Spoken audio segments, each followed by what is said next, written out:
Bonjour, je suis Joanne Corbeil, médecin vétérinaire praticienne en physiothérapie animale.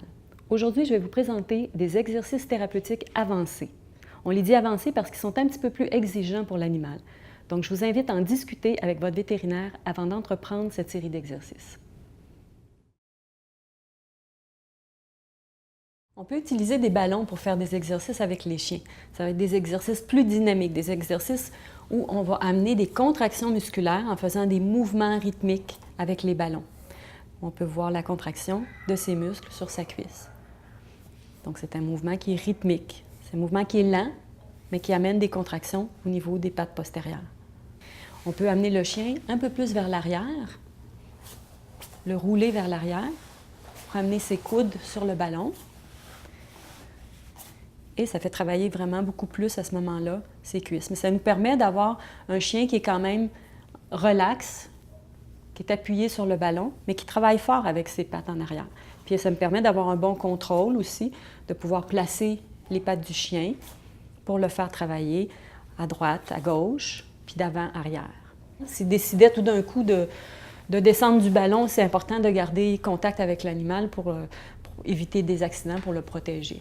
Avec des très petits chiens, si on utilise le ballon, on peut les mettre carrément debout sur le ballon. Évidemment, il faut toujours être en contact, toujours le tenir pour pas qu'il tombe.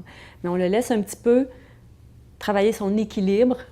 C'est ce qu'on appelle des exercices de perturbation. Alors, ça ne paraît pas beaucoup, mais Timothée travaille beaucoup parce qu'il doit contracter ses 4 membres pour rester bien en équilibre sur le ballon. On va faire un exercice qui s'exécute avec une bande élastique.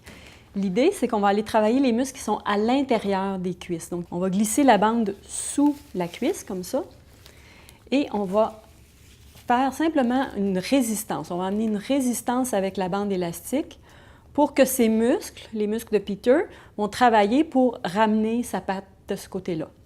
Donc, c'est un exercice, je ne veux pas tirer le chien, je ne veux pas l'amener plus loin, je veux juste mettre de la résistance dans ma bande élastique pour faire travailler les muscles qui sont à l'intérieur, ce qu'on appelle les muscles adducteurs. Donc, important, c'est de bien placer la patte du chien bien droite, de glisser la bande le plus haut possible. Et ensuite, on tire tout simplement, on met de la résistance et on sent que le chien a travaillé contre cette résistance-là. Si, par exemple, il glissait, ça va aider le chien à ramener ses membres vers lui pour éviter de tomber.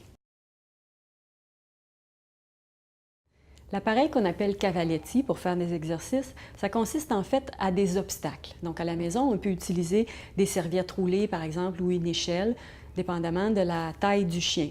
Alors quand on fabrique un cavaletti ou qu'on dispose des obstacles, c'est important de considérer la taille du chien. On essaie d'avoir un espace entre les obstacles qui va être proportionnel au corps du chien pour que ce soit quand même facile et agréable pour le chien de passer au travers.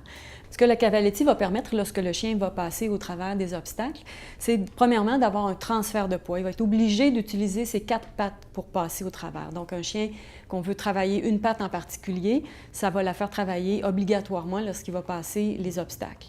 Pour ce qui est de la hauteur, ça dépend de la capacité du chien. Donc on commence très bas, surtout si on a un chien qui a des problèmes d'arthrose, mais avec un chien qui est un peu plus fort, un chien qui est entraîné, on peut mettre les obstacles un peu plus haut.